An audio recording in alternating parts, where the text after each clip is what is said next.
Hello YouTubies, we're back with a video on the 986 today. I've got the grace of having some extra space in the garage for a few days. I'm going to make the most of it.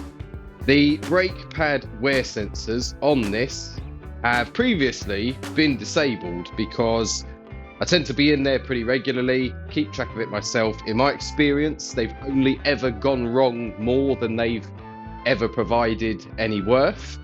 I did a simple job previously to disable them, and the car has recently undisabled itself.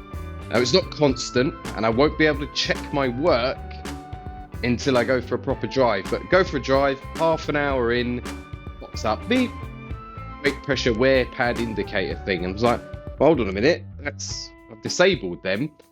This happened first after a drive in a very, very wet drive. And I'm wondering if some water got in there and caused something to recreate or break the connection, because they need to be looped to each other. You'll see what I mean when we get there. So we're going to be showing you how to permanently, properly disable them. And I think there might be 4 on this car, so I might have to do every single corner. So without further ado, first things first, jack up the car, get the wheels off. I'm going to do the back first. I'll only show you on one because it's going to be a rinse and repeat. But if I do the back, I can get both back wheels off at once and at least get the job half done. So let's jack up the car.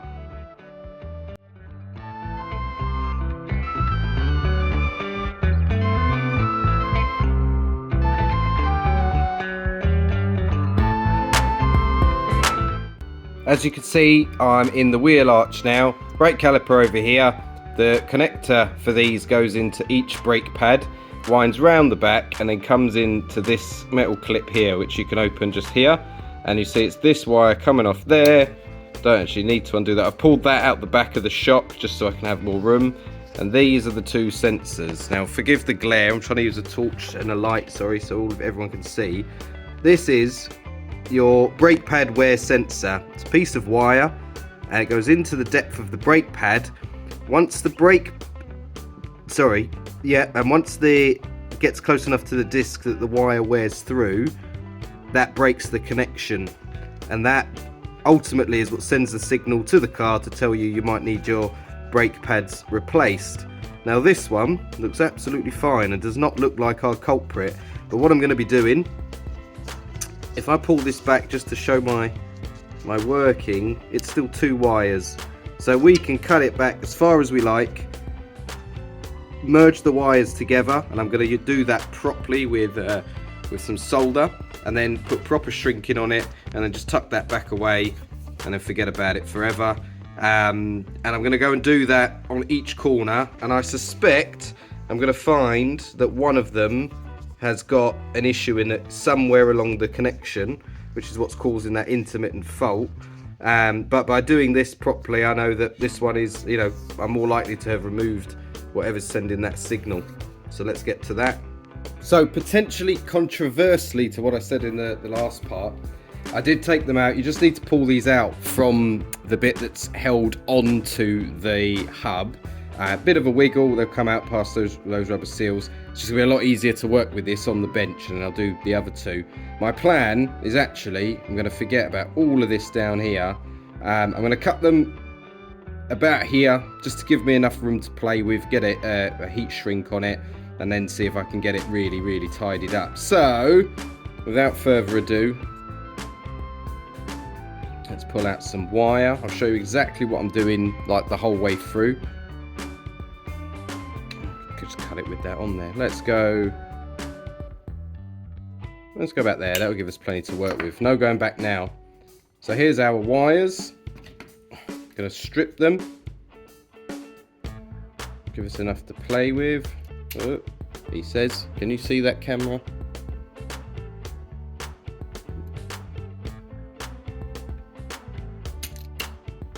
Or just cut them.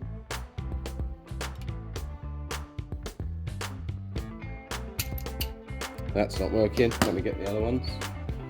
Yeah. Don't believe everything you see on YouTube.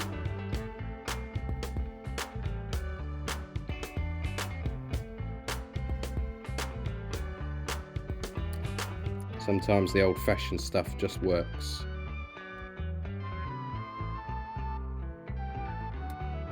There we go. We've got 2 bits of wire exposed. Now before, as I have done this before, I'm going to put the heat shrink, I'm going to trim that a little bit.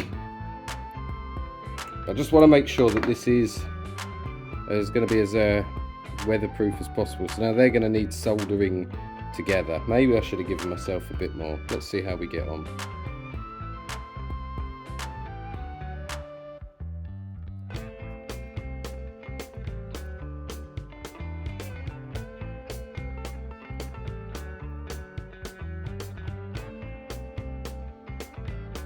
Concentration silence. Let's get a bit more length on them. Make life easy.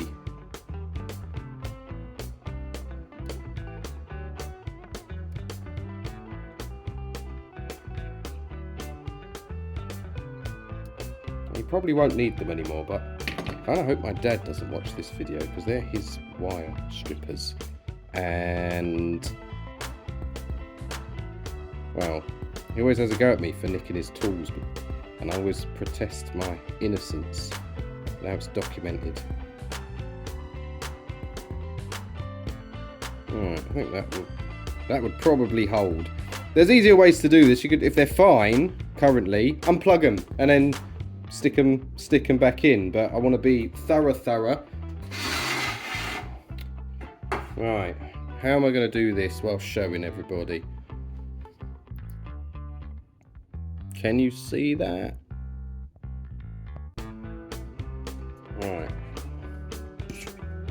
Just so that the connection can't or won't want to come undone. We have a little thing that's supposed to help with this. If you get those 2 crocodile clip holders, they're very useful, I would imagine. But well, anyone who watches my stuff knows we've got some tools, we don't have all of them, and sometimes we just make do.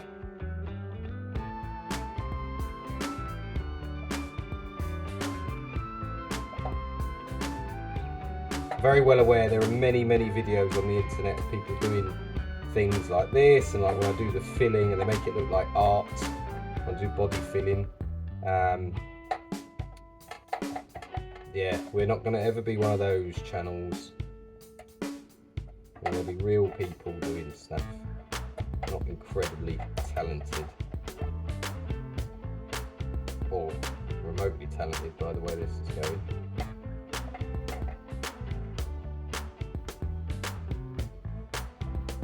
And also, I'm very sorry, I do not know how this is coming out on camera. Believe it or not, concentrating on the hot pokey stick.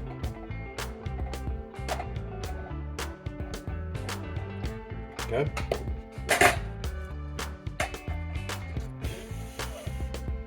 So we have, whoa, ultra close up.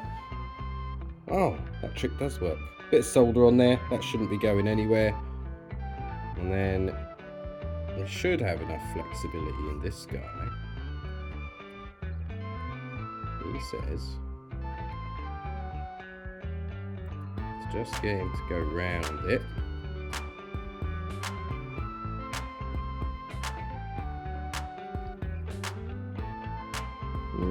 Maybe not.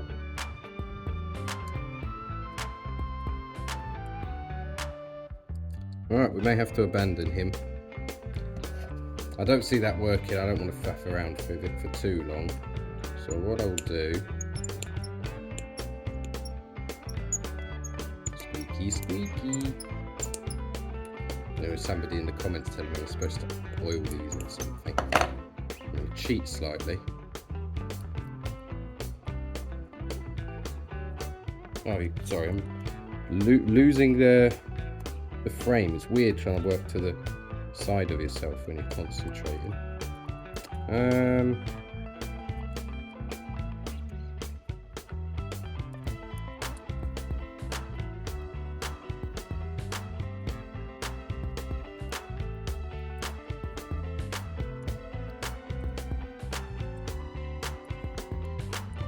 effectively treating this a little bit like tape now, but still has its heat shrinking properties.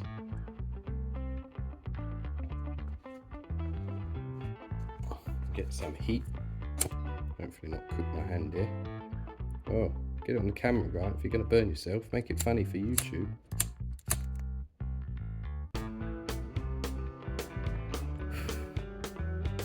Let go of that. It's just going to ping.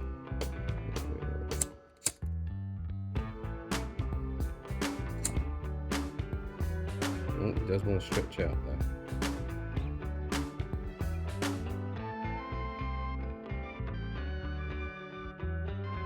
Alright, do we abandon? Ouch, hot. Gonna abandon that, stick some tape on it. Bear with us, let it cool down. Had a better idea. Bent it slightly so it helps having one side longer than the other, just to make it straighter. Bigger heat tubing.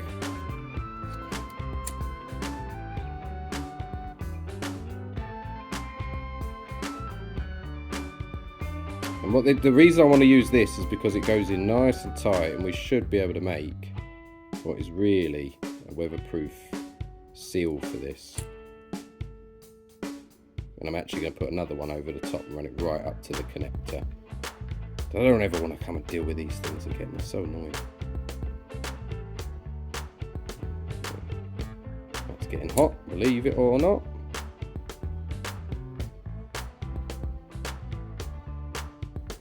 That in so it goes shut.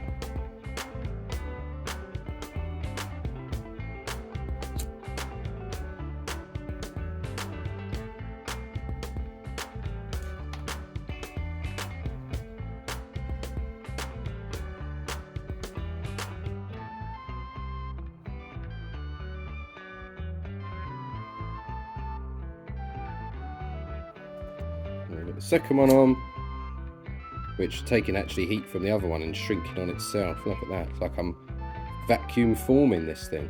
It's cool. And you get to melt stuff. It's always fun when you're kind of melting stuff. Don't know what it is about melting stuff.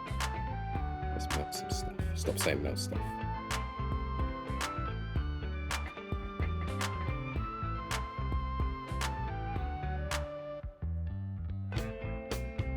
There we go. So he should be fully connected, permanent loop, should be weatherproof, should be, oh, we can do that bit a bit more, should be quite happy now to just never tell me my brake pads are wearing again, because they're not, because I change them regularly. So now I'm just going to do this 4 more times. So here he is, installed back in the car, just a tiny bit of wire there, hanging out, but all sealed up. Won't get in the way of anything. And now put it all back together. Still got the other 2 to do, but this is a YouTube video, I don't need to show you those.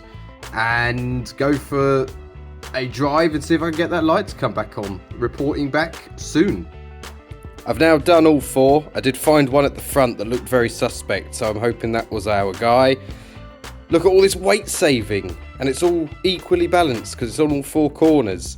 Yeah, exciting. Let's see if it works.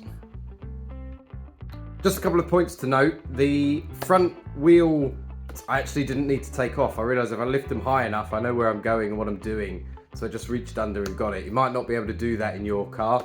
But if you know where you're going, give it a go. Saves you the time of taking off the wheels, which would have been maybe a few minutes.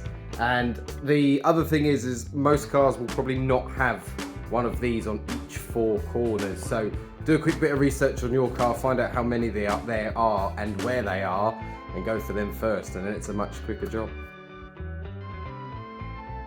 So good news is, took the car out yesterday, light didn't come on, normally came on about the half an hour mark into a drive.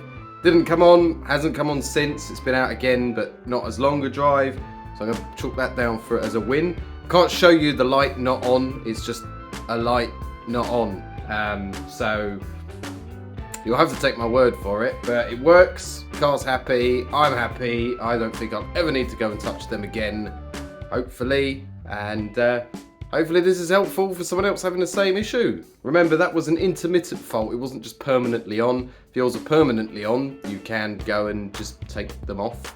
completely, and you'll find that light should go out. Most cars, they won't need like recoding or anything like that. Some of them will. Also, some of them won't have all 4 corners that need doing. That was a pain in the butt. If that was helpful, give us a thumbs up, comment any other ideas. I'd be quite curious if people could comment what car they have and how many sensors their one has. Even though I might get a bit envious because they're going to be less than that.